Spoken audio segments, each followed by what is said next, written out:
Coucou tout le monde. Donc c'est Cindy, aujourd'hui je reviens pour vous faire une vidéo sur le cycle féminin, donc le cycle menstruel et le cycle lunaire en fait. Donc je voulais revenir avec cette vidéo puisque en fait autour de moi quand je parle avec des femmes de tout âge, en fait je me suis aperçue que les règles, les menstruations en fait étaient vues comme quelque chose de très pénible, comme quelque chose de vraiment pas cool qui nous arrive tous les mois et que certaines femmes se disent oui nous on a ça à subir etc alors que les hommes n'ont pas tout ça en fait dans leur quotidien en fait. Et je me suis dit que c'était important de pouvoir comprendre que en fait le cycle féminin est quelque chose de sacré, c'est pour moi un cadeau pour la femme pour pouvoir se recentrer et comprendre son corps.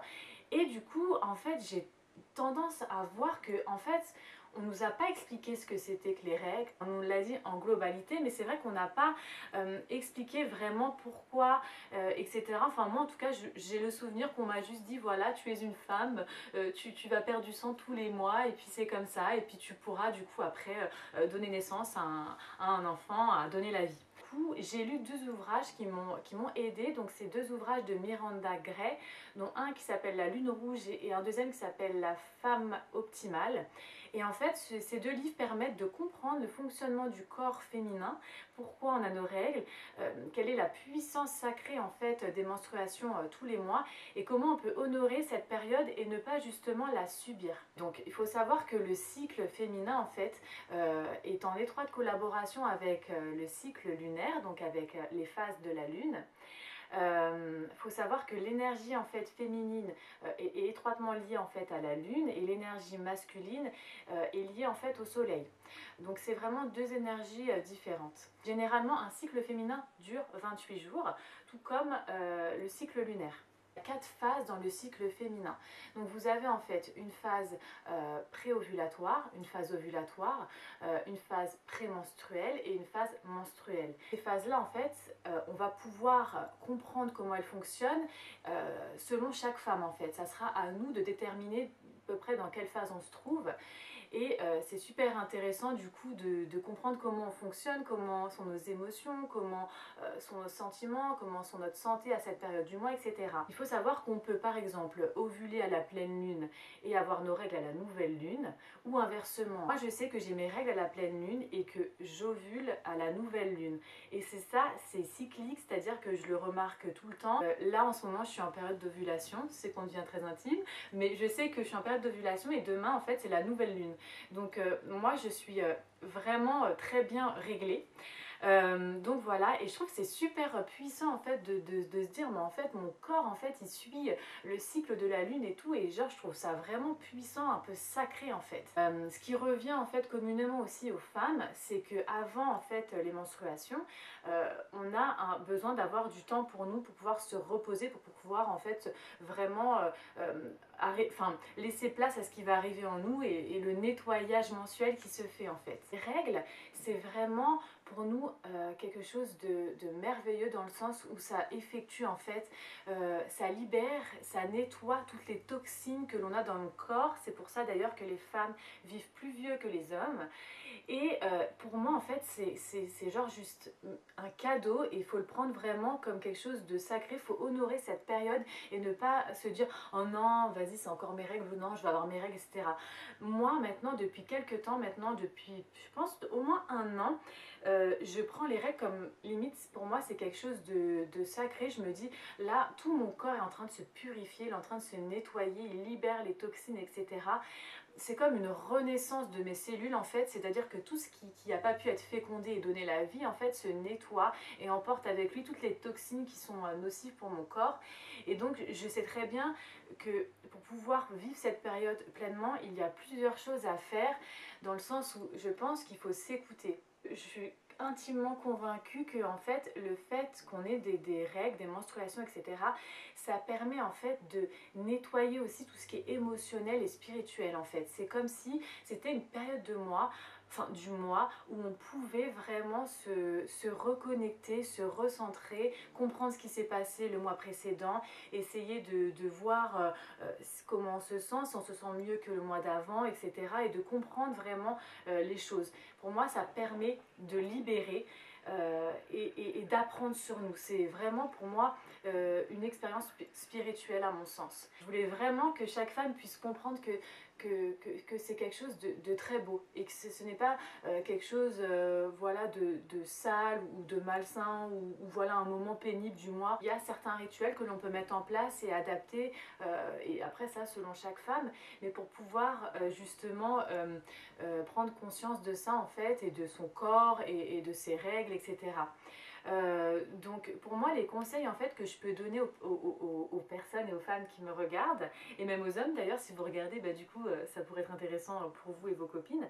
Il faudrait déjà tenir un journal de bord en fait de son ressenti sur plusieurs mois. Ça veut dire que du premier jour où vous avez vos règles, vous commencez à noter voilà ce que vous ressentez, ce que vous avez, etc. Et puis après vous pouvez du coup avec les cycles de la lune, donc je vous mettrai en fait en barre d'infos un site où on recense toutes les phases de la lune, donc au niveau des lunes croissantes et décroissantes, etc. et des pleines lunes, enfin voilà, vous avez toutes les phases. Moi ce que je fais c'est que je tiens en fait sur mon téléphone, j'ai une application où je note l'arrivée de mes règles, où je note mes émotions, comment je me sens, est-ce que je suis stressée, est-ce que je suis super dynamique, est-ce que je suis créative, est-ce que je me sens complètement léthargique et que j'ai qu'une envie c'est vraiment de m'enfoncer dans mon lit et de que plus personne me parle. Je note vraiment tout ça et j'ai pu du coup comprendre comment je fonctionnais et à quel moment du mois j'avais une énergie de ouf et à quel moment du mois j'étais complètement une loque. En l'occurrence, je suis une loque 5 jours avant mes règles. Je suis capable de rien et puis j'ai vraiment une montée on va dire d'émotions qui ressortent en fait. J'ai l'impression que c'est pour nettoyer, donc j'ai des émotions vraiment parfois d'angoisse, de stress ou de colère ou de tristesse, enfin voilà. Je le sens bien 5 jours avant mes règles et effectivement après je peux avoir d'autres symptômes comme d'autres femmes peuvent avoir des déséquilibres en fait, que ce soit des symptômes prémenstruels assez forts, que ce soit des crampes, des maux de tête, des diarrhées, etc.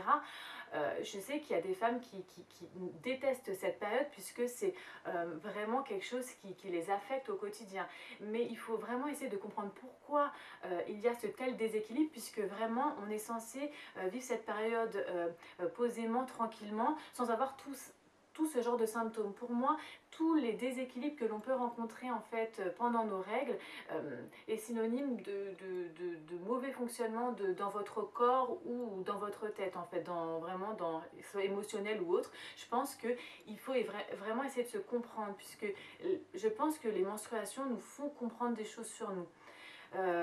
Donc voilà, alors moi donc comme je disais je tiens du coup, je note tout sur un cahier et ça m'a permis de comprendre comment je fonctionne dans chaque phase du mois. J'adopte aussi du coup une alimentation beaucoup plus légère pendant ma période de règles et je bois énormément beaucoup d'eau pour aider mon corps à éliminer en fait toutes les toxines. C'est vraiment l'aider à évacuer et à se débarrasser en fait de tout ce qui n'est plus bon en fait pour mon corps. Adapter aussi mon activité physique, donc moi j'effectue plutôt de la marche et du yoga, mais après au niveau du yoga il y a des positions que je n'effectue pas, c'est-à-dire les positions en inversion, je ne l'effectue pas parce que du coup ça inverse le flux sanguin, donc je m'adapte au niveau de mon activité et si vous avez besoin de ralentir à cette période du mois, il ne faut pas hésiter du coup à vraiment se respecter et voilà accepter qu'on a nos règles, que c'est une période du mois et qu'il faut ralentir. C'est vraiment pour moi une période où il faut prendre soin de soi et il faut se dire ok là je vais avoir mes règles, je sens que j'ai une énergie qui est complètement basse, où je me sens un peu sur les nerfs, je me sens vraiment pas bien, je vais prendre du temps pour moi, m'octroyer des massages etc ou des bains, mais je vais vraiment essayer de prendre soin de moi cette période plus que d'habitude. D'ailleurs, dans le livre de Miranda Gray, elle dit qu'on devrait tous s'octroyer une journée entière pour les femmes dès qu'on a nos règles, en fait, le premier jour des règles. En l'occurrence, dans notre société, c'est compliqué de faire ça, hein, tu vas pas besoin d'un RTT tous les jours tous les jours de règles, mais bon. En tout cas, c'était très intéressant ce qu'elle disait. Donc voilà, une activité physique adaptée à vous. Je pense qu'il y a aussi beaucoup de tisanes. Alors moi, j'en prends pas, mais il y a beaucoup de tisanes qui sont faites pour le cycle féminin, pour les hormones, etc., pour apaiser tout ça. Et donc vous pouvez trouver aussi les tisanes Yogi Tea. Vous les trouvez généralement en magasin bio, mais vous n'en avez pas que cette marque-là. Donc voilà, pour moi la méditation aussi permet de se recentrer pendant notre période du coup de règles. Je trouve que c'est vraiment bien de prendre conscience de son utérus, de son ventre et de prendre conscience en fait du flux sanguin qui sort pour vraiment accompagner le processus et ne surtout pas être frustré du style putain franchement là je perds trop de sang, je me sens mal, j'ai mal au ventre, etc. Non, en fait il faut accepter que ton corps est en train d'éliminer, que c'est quelque chose de merveilleux et qu'à la base ce sang qui coule c'était le sang qui t'aurait permis de faire naître la vie en fait. C'est un message en fait qui est beau et qui n'est pas pénible en fait pour les femmes, et c'est quelque chose de naturel, de cyclique, et c'est quelque chose qui peut nous reconnecter pour moi au divin. Donc voilà les amis, j'espère que cette vidéo vous aura plu et vous aura appris des choses. N'hésitez pas à mettre en commentaire toutes les observations que vous pouvez me dire ou commenter, etc. Je vous fais plein de bisous et je vous dis donc à très bientôt pour une nouvelle vidéo. Et n'hésitez pas à mettre un pouce en l'air pour moi, pour que ma vidéo soit plus vue et partagée. Et je vous souhaite du coup un doux week-end et je vous fais plein de bisous, plein de bisous.